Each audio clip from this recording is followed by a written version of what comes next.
Welcome, everyone, to the Guild 21 call, May 2018. This is George Avery.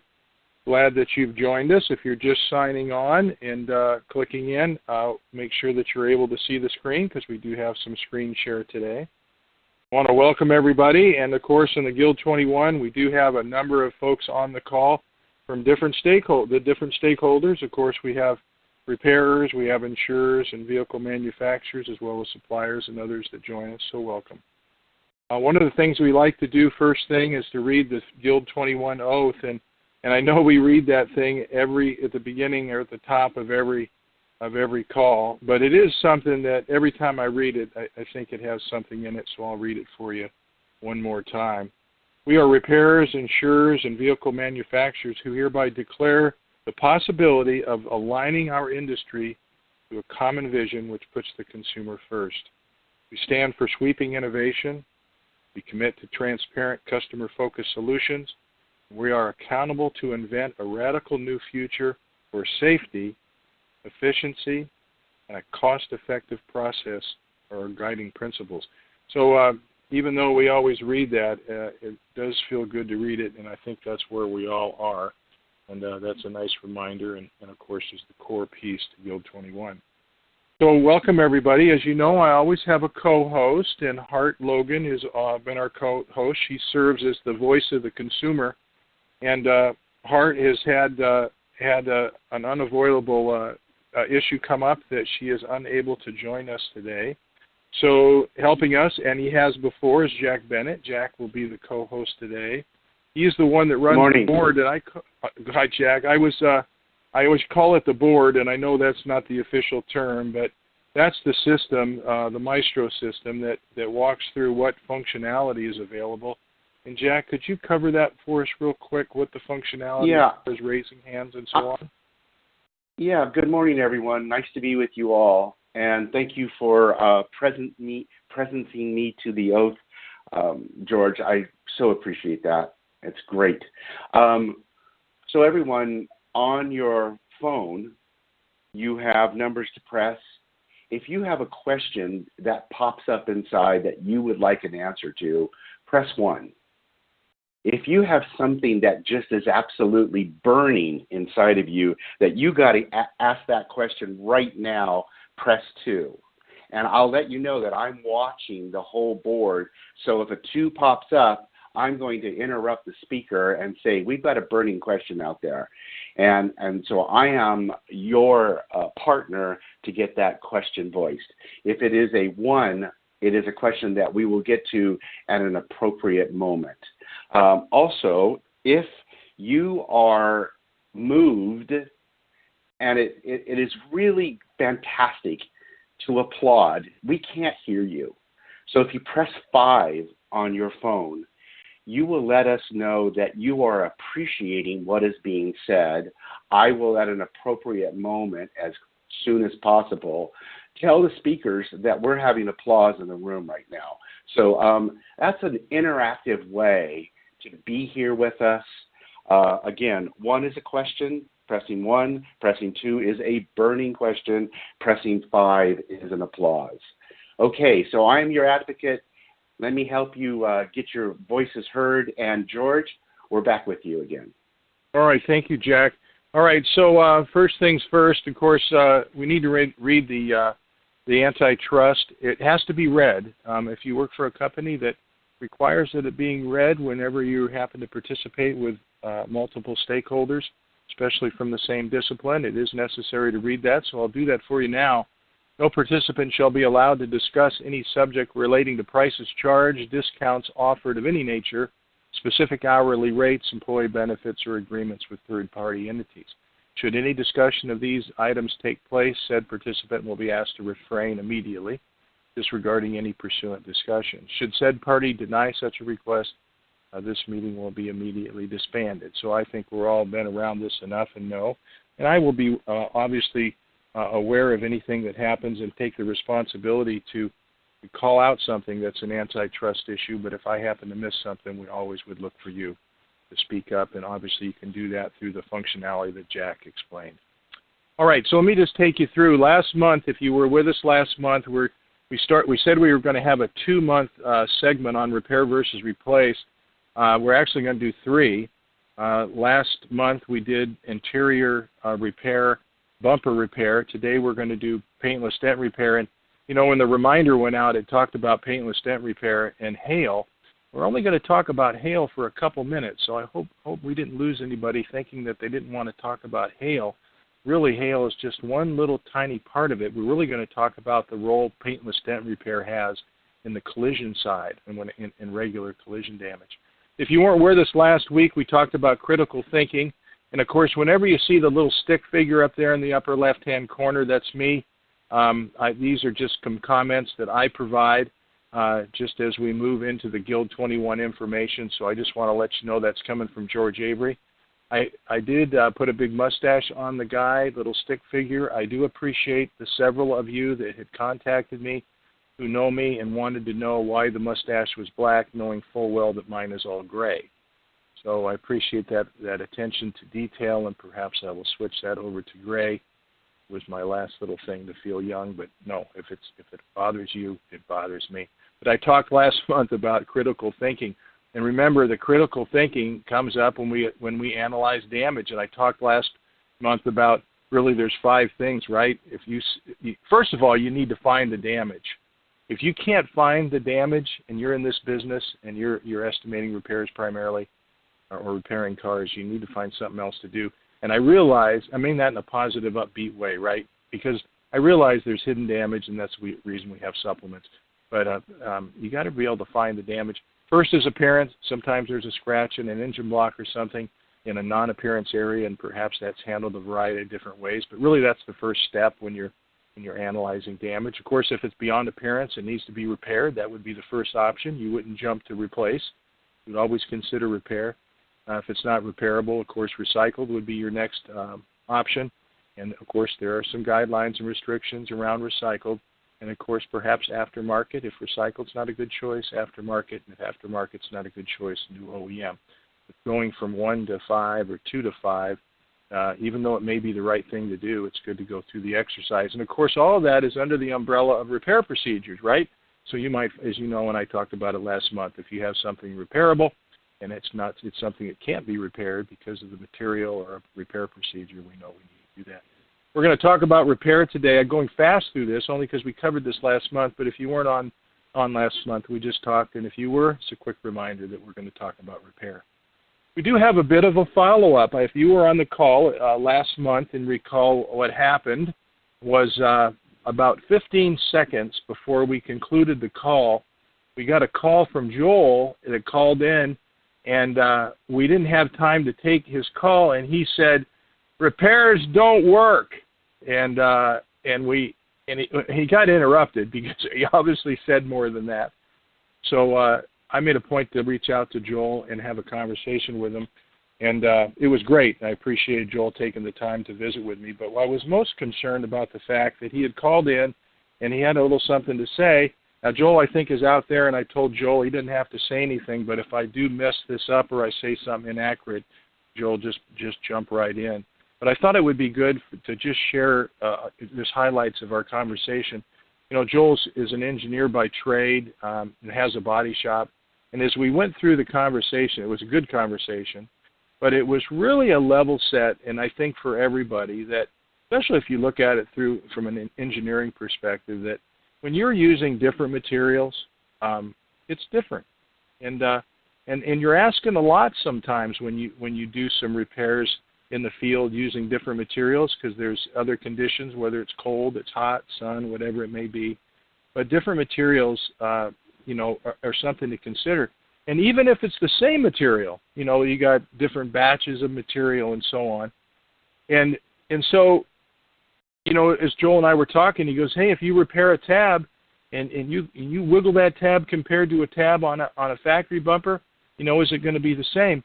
And what I thought was interesting is Joel said, look, don't get me wrong. I fix bumpers. That's not the issue here.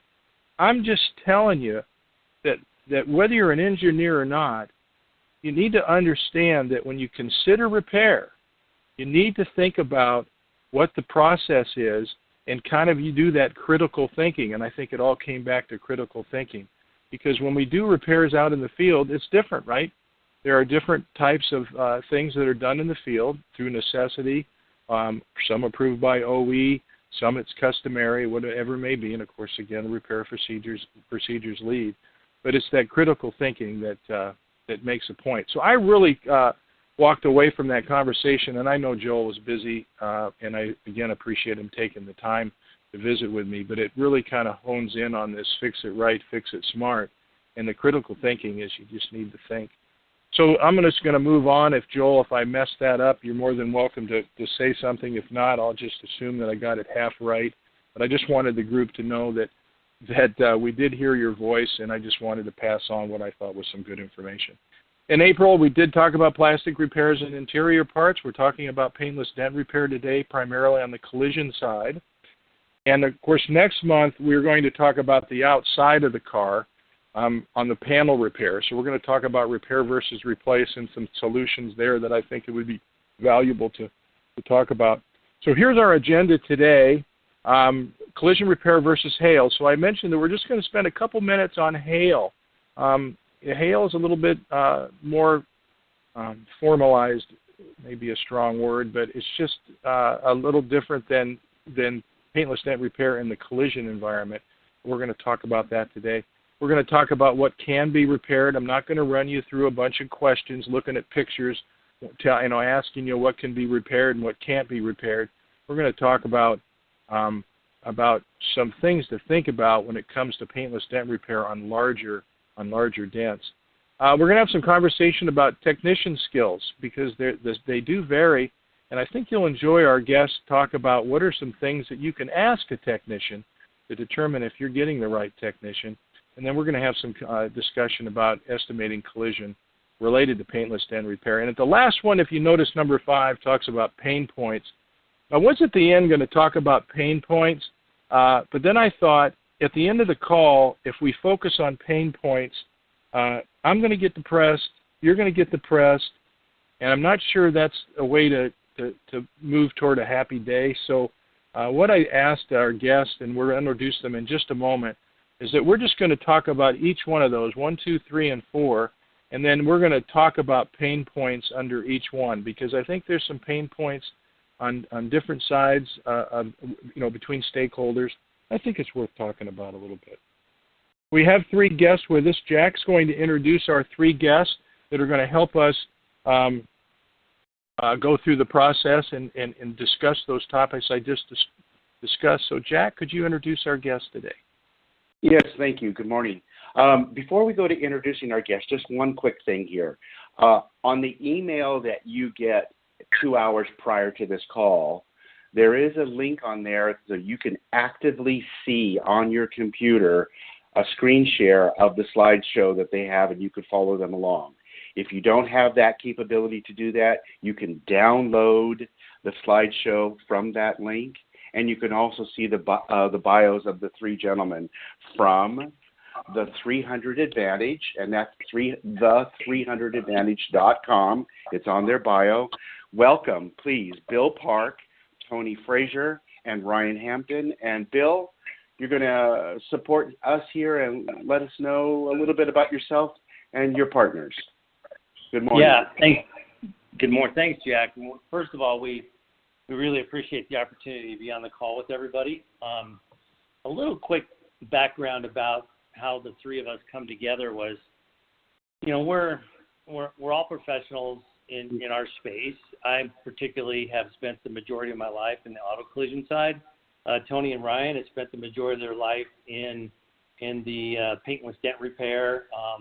Ryan also has been in the auto collision side as a painter as well. So we've been in the industry for a long time, and we see some big opportunities for innovation, people kind of thinking outside of the box to sort of match what's happening in manufacturing and the demand for speed and efficiency, all the things that the Guild stands for about smart repairs and fixing it right. So we decided to look at this opportunity in paintless dent repair methodology to how can we expand that, bring it to the broader market, and build a business around that. So that's sort of the sort of the impetus of where we started. So as I said, Ryan Hampton has been in the business for 30 plus years. Spent a long time as a painter in a high volume repair center, moved into PDR, has been doing that for 17 years. Ran a very successful catastrophic hail management company. Tony Frazier, and by the way, Ryan is our COO of our company, and Tony Frazier is our chief chief training officer. And he's been in predominantly in the hail chasing side for 17 years. He also does and has done in the industry training segment to sort of train new technicians as they come into the industry from a not just a fixing dent perspective, but how to act and behave as a professional technician. So that's one of the other elements that we want to bring to the industry. But essentially, that's us three, and we're just super excited to be here. And then the lion's share of the conversation today is probably going to come from Tony and Ryan, as they are really the true experts in the paintless dent repair. All right. All right, well, thank you. Thank Jack for bringing our guests on. Bill, Ryan, and Tony, thank you very much. What we'll do is I'm going to walk through a couple slides. You'll be able to see them, and I'd just like to have some discussion and get your insight on a couple of the issues that came up. And as I mentioned, if you don't mind, we'll do the pain points as we go, okay? And then if we get stuck on pain points too long and I start to cry or something, we will move on. So in the spirit of time, if you hear me any tears, you'll know that we need to move on. First, I did mention at the top that we were going to talk about hail for just a second, and just a kind of a couple things. And for the three of you, here's my sense with hail versus collision repair, doing larger dents or incorporating paintless dent repair into the collision side. Is hail to me, and it might be too strong a word, is a little more formalized, right? Because I remember before we had a matrix of any kind, it was really a wild west out there from the standpoint of how to estimate and how, in fact, I remember the days where everything was done very cloaked over, nobody could see what was being done. And as time went on, the matrix started to emerge, which obviously gave you an ability to differentiate size, gave some kind of methodology to assign a value to the level of damage. As I remember, or as I recall, there are upcharges, for lack of a better term, where there's double panels. Maybe the price changes a little bit. And I remember. So my question to you is how do we sit with hail? Pretty standard as it relates to the tools. I know some new tools, and we're going to show a couple of them, but the tools, the plastic tips, restoring corrosion protection, not drilling. What are your guys' thoughts about hail being a little standardized, or do you still think that there's some holes in that blanket? This is Tony Frazier here. So it definitely is more standardized than on the collision side. The matrix. The one thing when you think about the matrix, one of the biggest reasons that it's being used the way that it is I don't necessarily know that it's purely to standardize, but it's for that adjuster that. You have. It's very rare that you would have an adjuster that has a paintless dent repair background. So for them on the hail side, it makes it easier for an adjuster to go out and to adjust in a claim. Easily they can see, hey, this panel has 60 dents on it and 4 oversized, and it's an aluminum, right? You kind of mentioned markups and things like that. So I think that was kind of the main factor in getting the matrix, but it's trickled into all aspects of it now. Now, as far as glue, adhesives or glue pulling, that was relatively new.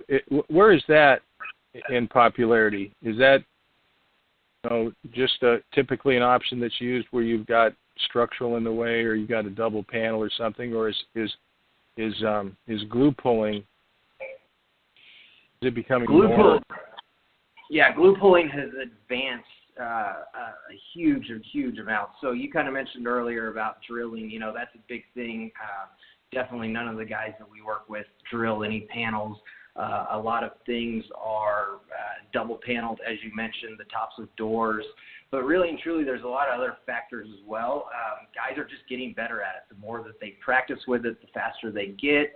So sometimes it's easier to just glue pull a dent, say, on a quarter panel. You could get a tool on it, but rather than taking a tail light out and removing a bumper cover in order to take the tail light out, you could just throw a glue tab on there and knock that dent out in a very, very short amount of time. So yes, glue has moved up a lot. And then one of the slides that you're going to show here a little bit later with a large dent, that was actually started with glue as well. Glue is able to move a lot of metal really quickly compared to a normal just a dent rod. So there's advantages on that side as well. Hey, George, this is Bill. Yeah. Can I just make a quick comment about the matrix? Sure. So just throwing this out there, the matrix as a guide, I think, has a lot of value. But one of the elements of the matrix, I think, is an unintended consequence of it, is it really puts people in a box too quickly, particularly on higher severity kind of damage. I think the matrix can lead an adjuster or somebody in the field to replace panels much faster than necessarily they need to.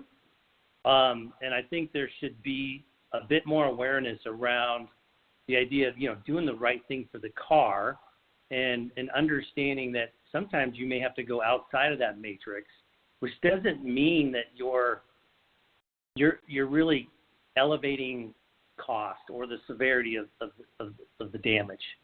So I just think that's an important consideration. Okay. Yeah, because I can see where someone, that doesn't have a lot of background, hey, this thing says this. If I don't put this, then I get in trouble. So I guess having it being a guide and having some flex, back to the critical thinking, we can talk about that a little bit more, but there's two things that popped in my mind when you were talking. Number one, corrosion protection.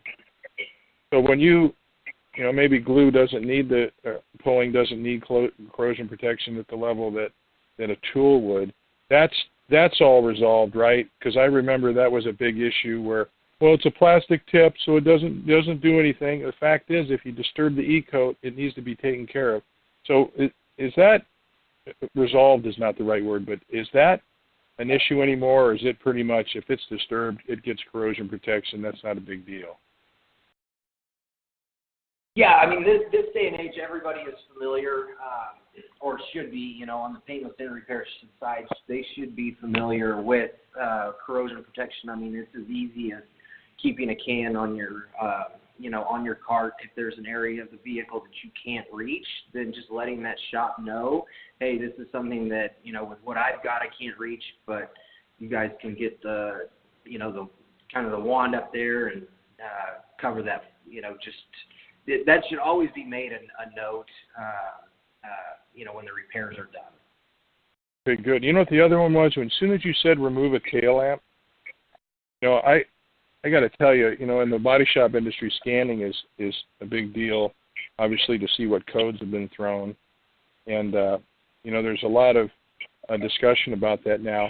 But from a paintless dent repair perspective, as soon as you pull that light out, it could throw a code. Now, I guess we need to differentiate a little bit because we're just touching on hail for a few minutes here because our focus is to talk about PDR in the collision environment. Then you're in the shop and you probably got the tools. But is there any are paintless dent repair? What's your opinion about that? About doing something to the car during the paintless dent repair procedure where it has an impact on calibration or the codes? So okay, I'll let Ryan take that one. Well, on scanning, can you guys hear me okay? Yep. Mm-hmm. Yeah, as a company, we are strong we feel strong about scanning. We have scanners, and it's starting to make its way into the PDR industry. I know we're behind the times. Body shops and auto shops already have it, but most technicians now know that if you're working on a car at a body shop, you need to let the shop know, if you don't have your own scanner, that, hey, I pulled the tail light, I pulled the door, there's some sensors that could have been triggered, headliner came down. Every car that has anything taken apart during the PDR process anymore should really have pre- and post-scanning done to it. So now when you say, does everybody do that or not, when you're talking industry-wide, you know not everybody does that, but it's known that it should be done. Same with drilling. Does everybody drill or not drill? Yeah. Yeah. So. Yeah, my favorite story about drilling is early on. I remember asking somebody, "Do you drill?" He goes, "No, I don't drill, but I punch holes." All right. Well, you're not supposed to punch holes. Then I remember talking to another guy. I go, "Do you drill or punch holes?" He goes, "Absolutely not. But I cut windows." Like, look, just don't disturb it. I'm glad that's something in the past. And that scanning thing, I was just curious because it's good if they have those have scanners, or at least, I don't know about it. Having scanners is nice, but just the knowledge that you could have triggered something. So as far as new tools, one of the things you guys, or go ahead. No, I was just going to say, in reality, PDR has always been like a young stepbrother to the collision industry, so they've always kind of hung on and relied on that. But the more they separate themselves as a standalone industry, the more the technicians are reaching out for education and trying to prepare themselves more for the growing trends in technology like scanning and electric wheels and such. So that's really been taken off the last 5-6 years. Good to hear. So as far as this hot box thing, walk me. I got 3 slides here. Walk me through this hot box deal. Yeah, so this is basically just, it's new technology more than anything. You know, I mean, it's just kind of taking advantage of all the new things that are out there and learning them. You know, I mean, this goes back to, you know, even the corrosion protection side of it. What the hot box is able to do is to pull the dents from the top side of the panel. So that you know, eliminates damaging the back side of the panel. Basically, kind of what I'm showing here in these pictures is, you know, the actual induction unit.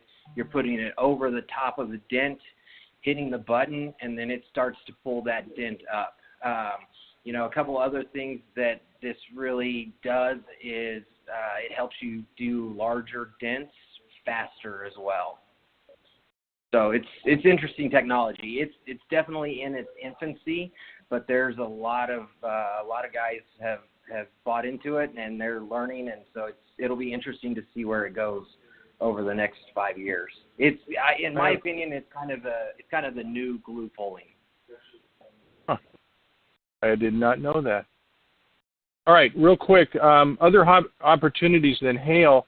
So we're kind of past the hail thing. You know, obviously, if you want more information, we are going to talk about technicians in a minute. But it did say hail on the invite, and I just wanted to touch on that, and I appreciate everyone's expertise there. So the other one's big dents, right? So here's a Ford pickup. The Ford, right? Yep. FX4, yeah, it is. So this has been fixed with paintless dent repair. Obviously saved a decal. Tell me about that. So this was a large dent. Obviously, it's in the back of the bedside near the tail light, so it was, you know, fairly accessible. This was a dent that was actually started with glue pulling, though. You know, I mean, it was we did a full hail job on this, so it was actually kind of a little bit, not a freebie, but, you know, the guy had a complete hail job, so we added that on there for, you know, a discounted price. Honestly, it was a little bit of a learning curve for me because I do specialize more just in the hail, but it was fun to mess around with and learn. So, I mean, this is the stuff, you know, this is half of what some really amazing big dent guys can do. You know, I mean, it looks bad, and it was time consuming, but there are some guys out there that are just doing some absolutely incredible repairs on things that you would think would have to be replaced. And then we'll talk about in a minute as to where you find those guys and whether they're internal, because we're going to talk about the technicians in a minute. Here's another one in a roof rail, I assume. Yeah, this is a big oversized dent.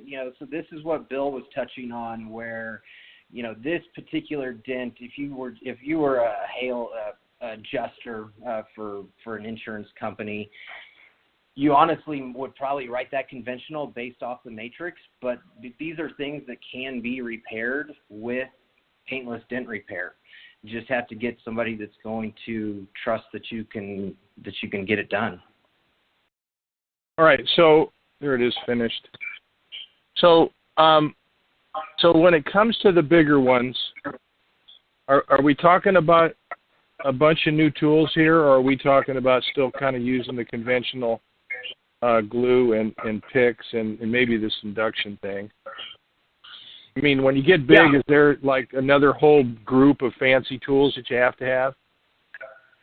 No, when the dents get larger, it's 100% about technique. I mean, there are a few, I don't know, I guess you'd call them specialty tools, but really and truly, it's about technique and just being that guy that can focus.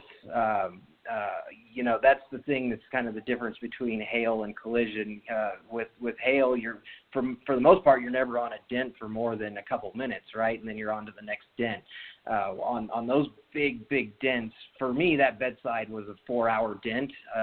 There's a lot of guys that could do that substantially faster than I can, but that's a lot of time to put into one dent in one area.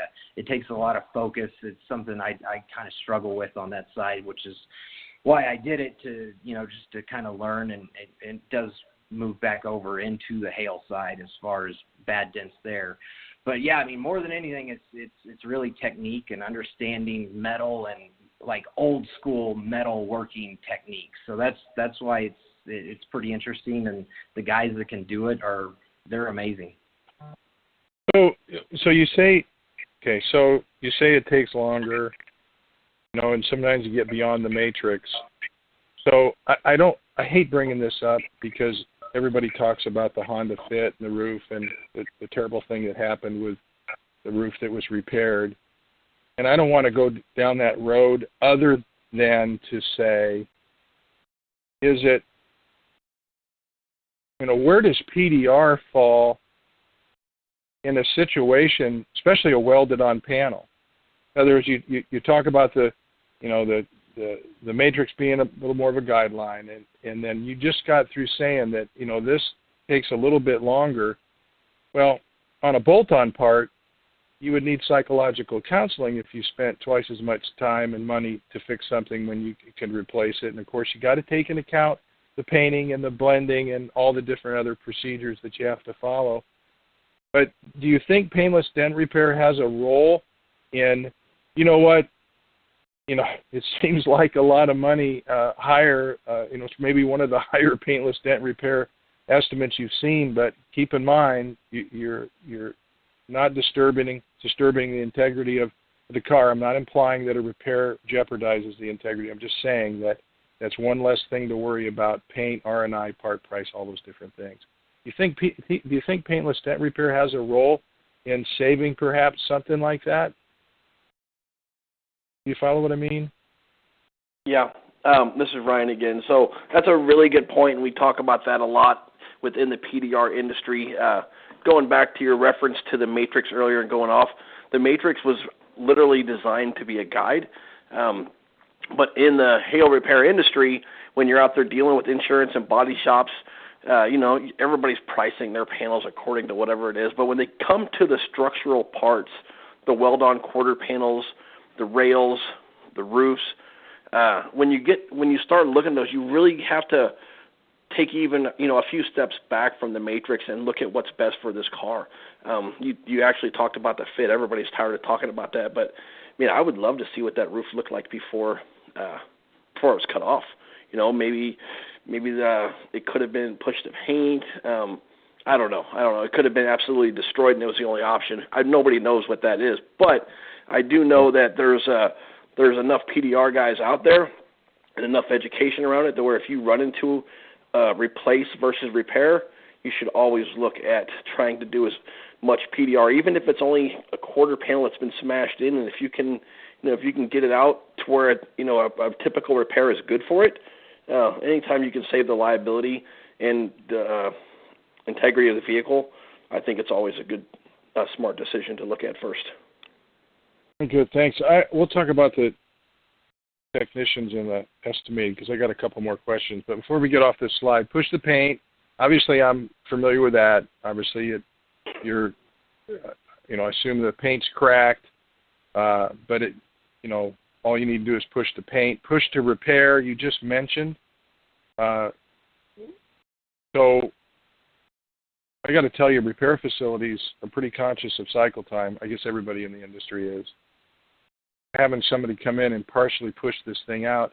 When I was a technician, I used to do partial push to repair because I took my dolly and reached inside and popped out the dent, that kind of thing.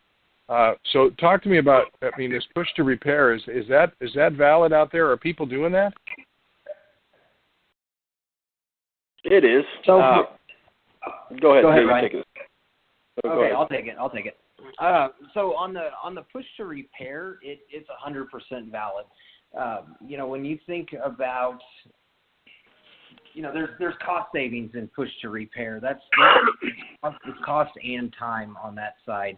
If you've got a large dent in the middle of the quarter panel and you are, welding pins on, then your entire repair zone gets larger. If you can shrink that with glue pulling and get that actual repair zone down to, let's say, instead of a watermelon size repair zone, you can get that down into a softball size repair zone. One, that's just faster, but two, maybe you eliminate having to blend into an adjacent panel or things like that. So that is one of the things that is, I feel like is probably going to grow, but that's difficult for just an adjuster that's walking up to a car that he's looking at. He doesn't know what the capabilities are going to be for any specific shop to know if that is a viable option. I think as it gets more popular, though, those guys will learn and they'll be able to write that stuff up front. But that's kind of the I would say the bottleneck right now. Point. Move on real quick. Technicians. So when it comes to the technicians, I guess my first question, I'm going with the last bullet point first, is, finding a quality technician. What do you have, what can you ask a technician? Because I think what I'm struggling with is that you've got in-house or sublet. So, right, you got a repair facility. I don't know if they can keep a guy busy. I'm not in that business, and there's a heck of a lot of smart repairs out there. But there's an option. I'm sure that sublet is the most economical. You might find that having someone in-house is great. But in either case, is there any guidelines for finding a technician? Like I used to be a cyclist. I can talk to a guy for 5 minutes and tell you whether he knows what he's talking about a bicycle just by asking him a few questions. Hey, what do you think of this component? What do you think of that? Hey, when this happens, don't you hate it? And kind of depending on what they say, I can tell whether the guy's an idiot. Now, I have to say that occasionally I have played the idiot, but the point is that there are questions you can ask. Can you do that with technicians? Start with a yes or no. That one, Ryan? Sorry about that. I was on. Yeah, I didn't mean to stop you here. Are you okay with the question? Yeah, I was on mute. Sorry. I was actually talking. Had a really good story for you. No, you can. Don't tell me the one where I'm an idiot. I don't want to hear that one. No, you've got that one. So, but no, you. When it comes to PDR, you got everything always goes to. It's really a new industry. I know it's been around for 30 plus years or so, but that's still relatively new when you take into consideration that the trade itself is extremely artisan. The kind of guys that can do the big damage are really rare. There's some states that don't even have that guy in there. There's guys that do artwork on door skins that they've taken off that you could probably YouTube if you wanted to and check it out. But the level of skill that a PDR guy has, really, you can't put it on a certificate. You can't put it in a box. You have to get to know the guy. So if you're looking for somebody that can help your body shop with PDR, whether it's push to repair or full PDR on some difficult damage, it's a task. There's no really easy answer. I would say look them up, call them in and invite them in, talk to them like an interview process. Looking at your slide here, talking in-house versus sublet, the guys that we're talking about are not going to be an in-house guy. They're just not, because they know their worth. But there are a lot of technicians out there that are extremely good. They're getting better every year with the new technology, the new lights. But you just have to do your homework. Ask them how long they've been doing it. Ask them, heck, have them do a demo for you. A lot of them wouldn't mind if you got a panel you're going to replace no matter what. Have them push on an area. I mean, you can look. Body shops have some of the best eyes in the industry. They know what to look for. So you just got to do your homework. There's no really easy answer for that. No, I appreciate you trying to answer that, or answering it, not trying. Because we're going to talk about estimating in a minute, but some of the things I worry about, I came from the insurance industry, and once you plug that in an adjuster's mind that the big ones can be repaired, the body shops are going, holy crap, now I'm going to start seeing that on the estimate. I'm going to have to call. And in fact, let's just go to that next slide. So as far as estimating the damage, maybe let's start off with a pain point, right? So, this is hard to talk, not hard to talk about because we shouldn't talk about it. It's just difficult for me to explain this. But what you have is, again, I came from the insurance side, right? Insurance companies are finding efficiencies with centralizing adjusters. So you've got a situation in several companies where an adjuster is sitting in one location and they may handle a claim in Missouri 1 minute and Arizona the next. And how in the heck are they supposed to find out what the regional, what is regional accepted? If you're local, I can see where you would, I know a guy, and this guy's good. And that's easy to do, and you have a lot of confidence writing on the estimate. So where I'm trying to find some balance is that you've got an adjuster sitting in a centralized environment and can quickly be perceived as somebody as, this guy's sitting in a, you have to be, you can be real brave, man. You just sit there, you make calls, But in their defense, I got to tell you, they're looking at a hell of a lot of estimates. And I'm telling you put me in a room and let me look at 400 or 500 estimates, you can start getting a feel for what's going on out there and what can be repaired. So I'll defend the adjuster there.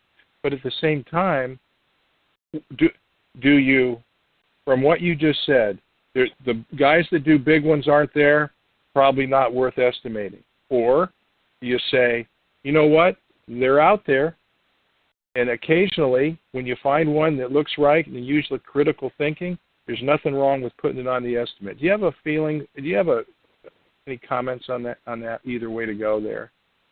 Well, I do, and I always tell people common sense. An adjuster, a body shop owner, even everybody has common sense. I can send you a picture of a dent right now, and you look at it for a half a second, it goes away. Your mind's already telling you yes or no whether you think that can be repaired with PDR or not. And if it's an obvious repair, write it for PDR and then go from there.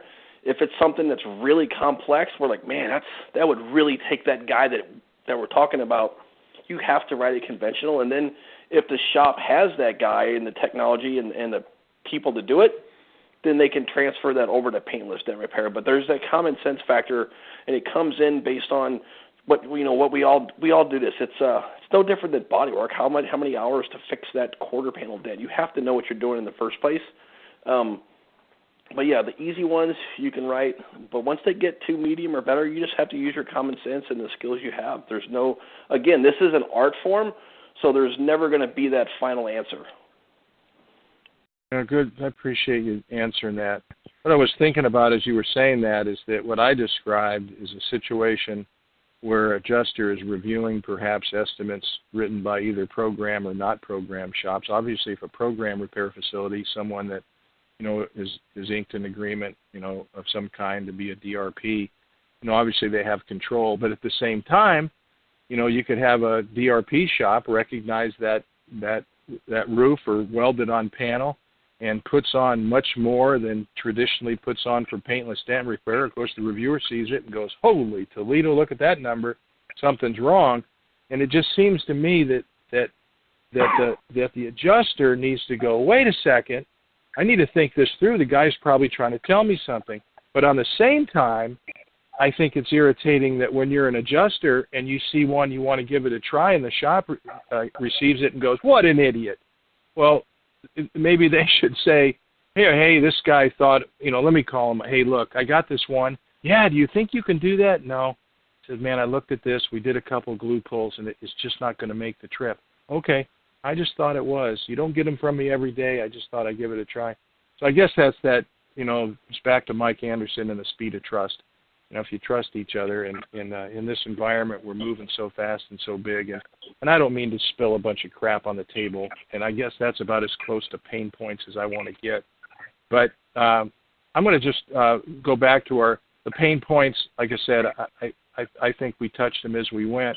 So really, we're kind of to the Q&A side here.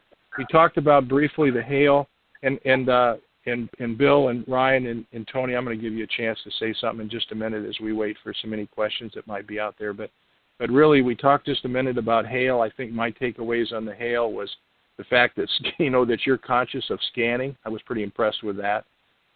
You're also aware that if you do it in the shop, you've got the resources from the shop, and that even comes up when it comes to corrosion protection if it's something that you don't have a wand that you can get to. We focused on collision repair and whether there's a role. What can be repaired, a lot of stuff, but you got to use critical thinking to find out if it's the right thing to do. And you might consider it on my takeaway there was when it's a welded on panel, it may be a way to go. Technician skills, obviously they're hard to find, and there's not a certification that you can get from them. I have confidence that the repairers know. But it needs to be a way to translate that to the insurance company. And then estimating the collision. I just kind of went off on a bit of a rant, so I hope I don't get any nasty emails. But I think on both sides, I just had those things that came out of my mouth I believe in, and that is it just kind of depends on the relationship when you try to find a unique way to fix a car that's in the best interest of the car and the customer. Kind of back to it right, fix it smart. So I'll pause there, and Ryan and Bill and Tony, if you have any comments, why don't you do that? And Jack, I'll just look to you to monitor the board to see if you have any questions. Fantastic. I just want to remind you folks that press 1 on your phone for a question, press 2 on your phone for you got a real burning question, and press 5 if you're appreciating what it is that you're hearing. We call that applause, and I will announce that applause that the room is appreciating what is being said. 1 for a question, 2 for a hot question, 5 for appreciation. Please feel free. Any comments? Step forward. Any comments, guys, while they're waiting for a question? I think the only thing that I would talk about. Well, I think the only thing that I would kind of add to maybe on the as far as what you were saying about having insurance write that stuff, it's a little bit of the chicken and the egg thing. On the PDR side, the guys that are doing those big dents right now, they are marketing directly to that end customer, and a lot of times that stuff's not even going through insurance. If they're doing an $800-900 paintless dent repair, it's not really even worth it for that guy to file that claim. It's probably just going to bump his rates up. So that's kind of where it sits right now. I feel like the majority of those types of repairs are probably not done in shops today for that reason. Like I said, it's just a chicken and the egg thing. As more and more of those repairs get done, and more people on all sides understand what can be done, I think that will change. But that's kind of my feeling on where it sits today. I'm going to add to that. Or go ahead. But 1 second though, let me just say this. what I know I said it was your turn, but it just popped in my head. So having said that, if it's done through customers, I'd look at Yelp to find my technicians, right?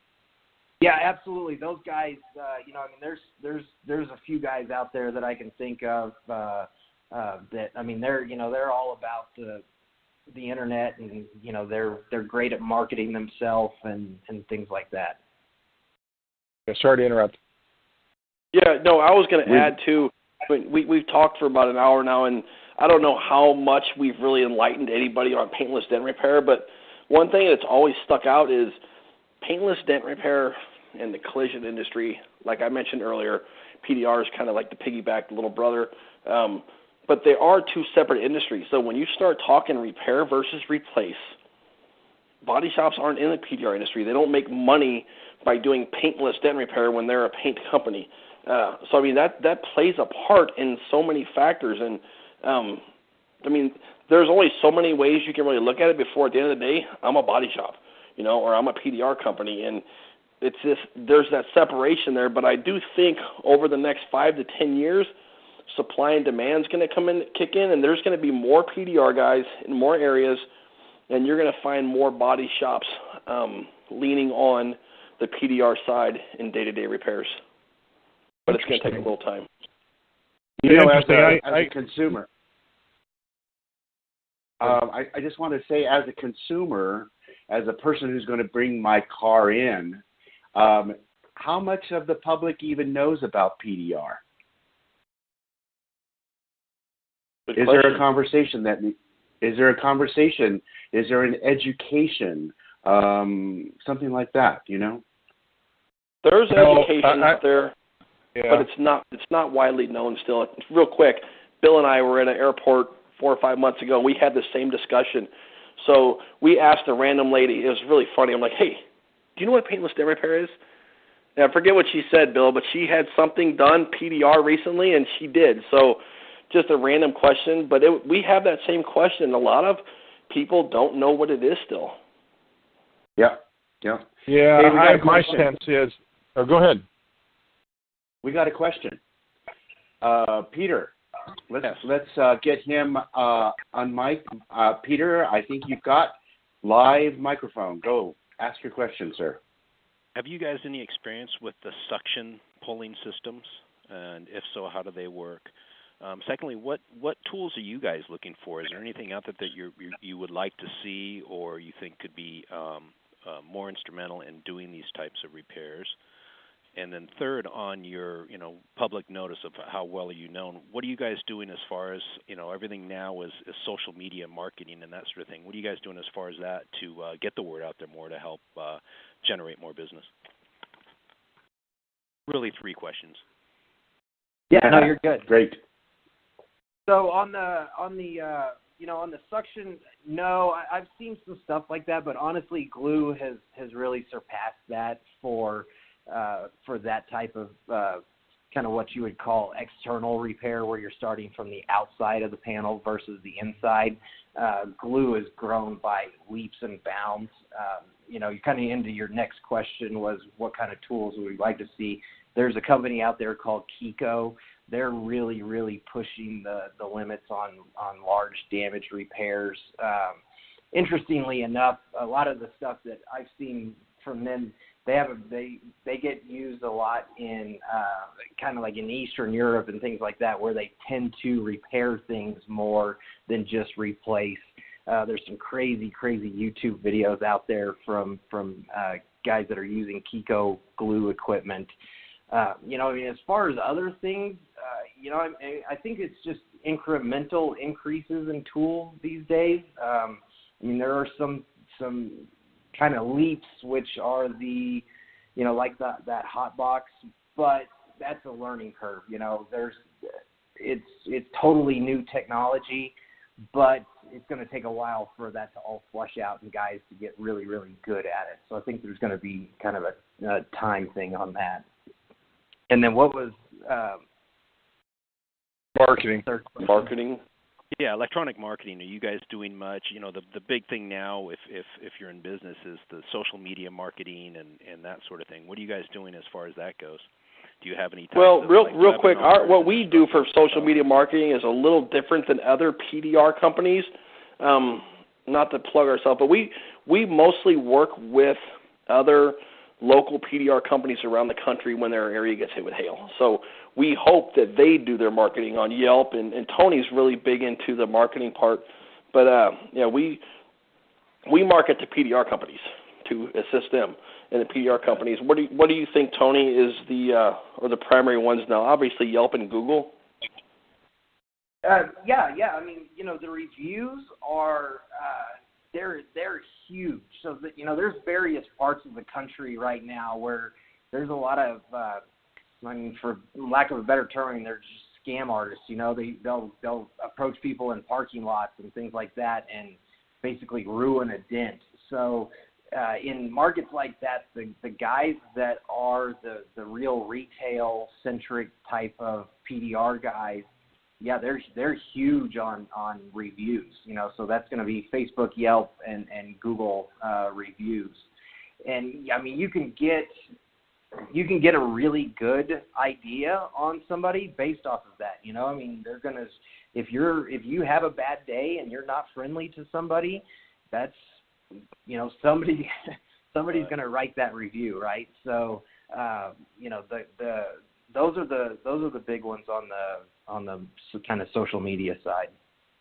So most of it is reactive marketing. In other words, what reviews did we got and how can we make them better versus proactive marketing, getting out there and all this what to do about nothing with Facebook. Bottom line is Facebook's designed to do that for you, find you customers and get your information out there if you put a pixel in your website and whatnot.